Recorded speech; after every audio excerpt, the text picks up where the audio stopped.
Praise the Lord, my brothers and sisters. This is another wonderful day that the Lord has made for us. Let us rejoice and be glad in this day because it is the Lord who has made it. It is a day that is unfolding with new mercies. So we receive this mercy anew. We taught ourselves we cannot live in yesterday because we are going to live in regrets if we live in yesterday. And we taught yourself we cannot live in future, for we will live in worry if we try to live in future. We only have today and we can live for today. Find peace in your today.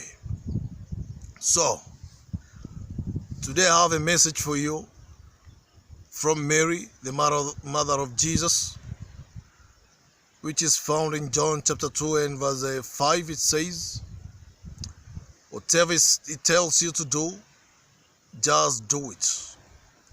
Whatever it tells you to do, just do it. It may not make sense to you what he commands you to do. You just do it.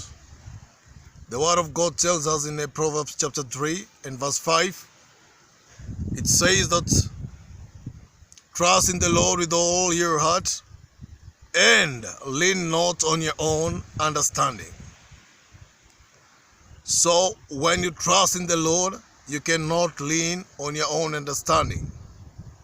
For most of the things from the Lord are divine and beyond human. If you want to receive these extraordinary blessings and miracles, you have to stop leaning on your understanding and trust in the Lord. I want to share with you a story that is found in 2 Kings chapter 5. This is about Naaman, the commander. This is a man who is full of pride. This is a man who had a leprosy, but is he lucky because he had a small girl in his house as a maiden who advised him to go to Israel and he'll be cured. So he sets off to go to Israel. In Israel, he met the prophet of God called Elisha. And Elisha told him what to do.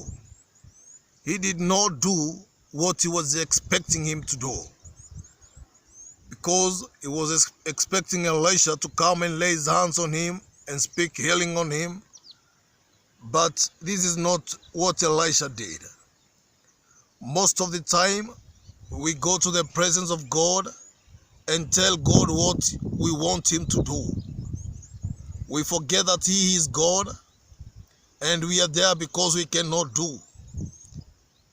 Stop telling God what you want him to do and listen to what God is telling you to do. Do what God is telling you to do.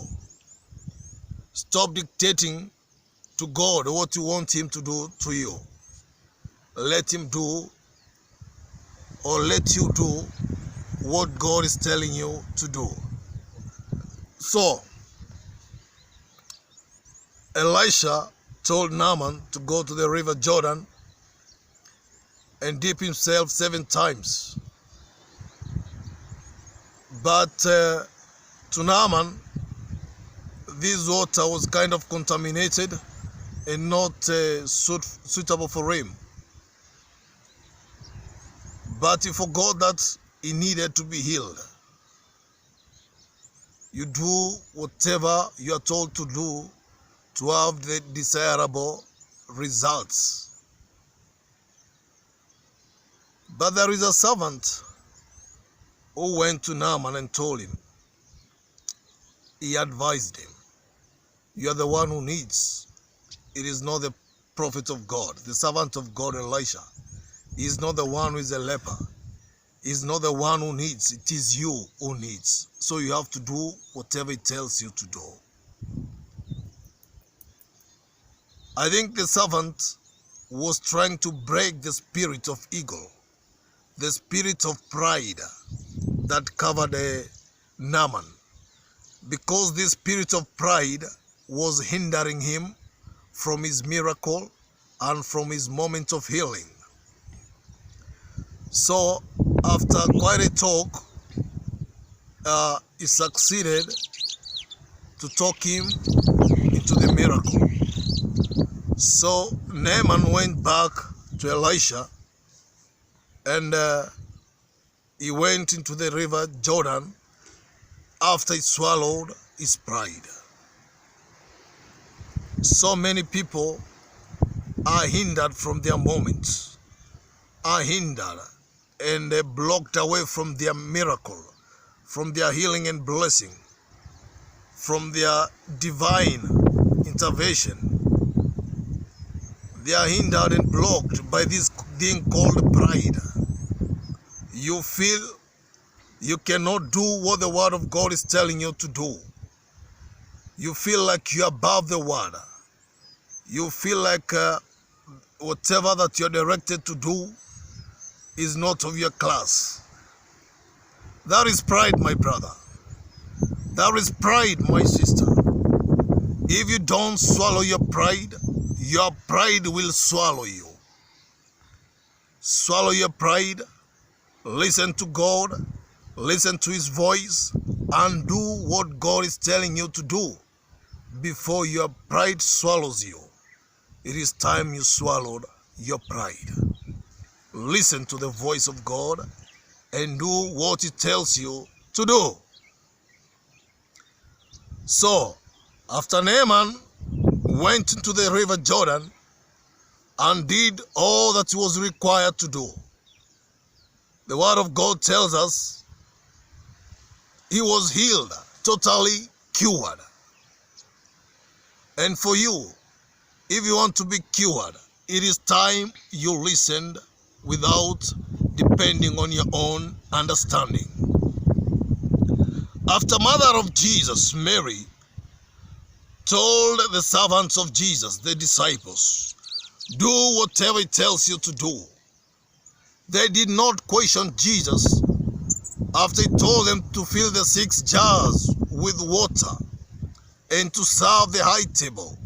They did not tell Jesus, what these people need is wine and not water.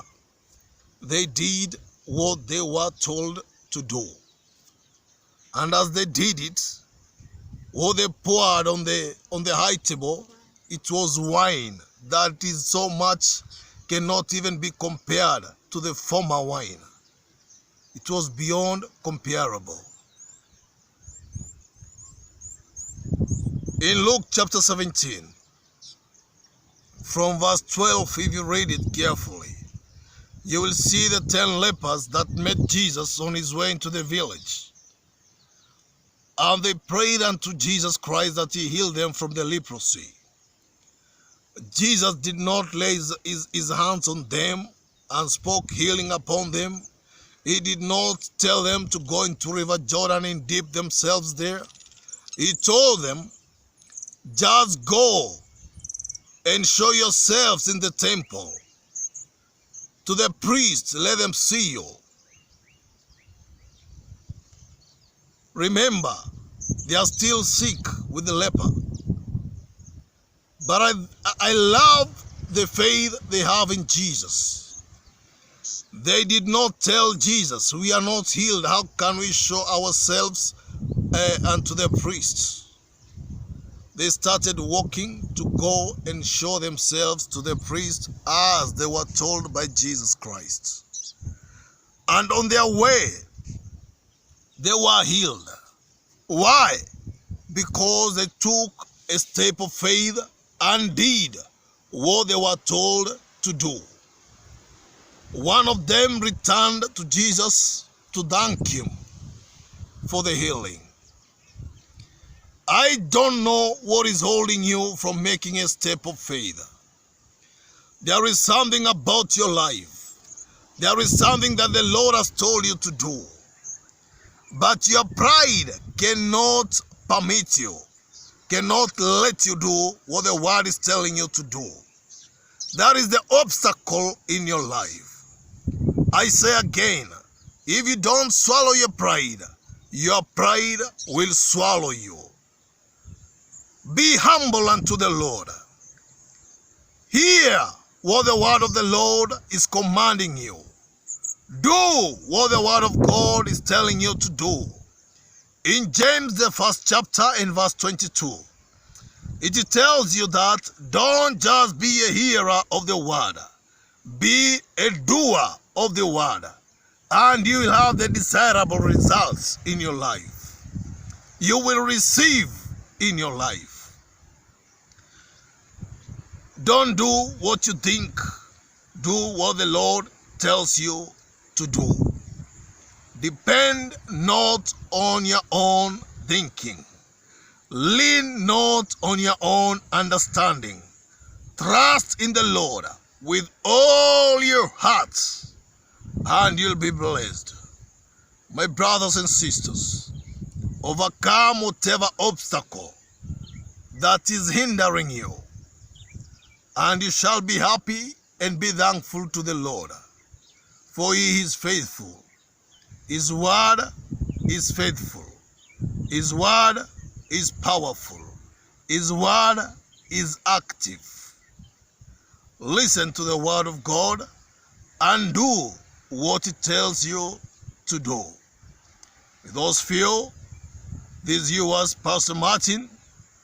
Be blessed and shalom.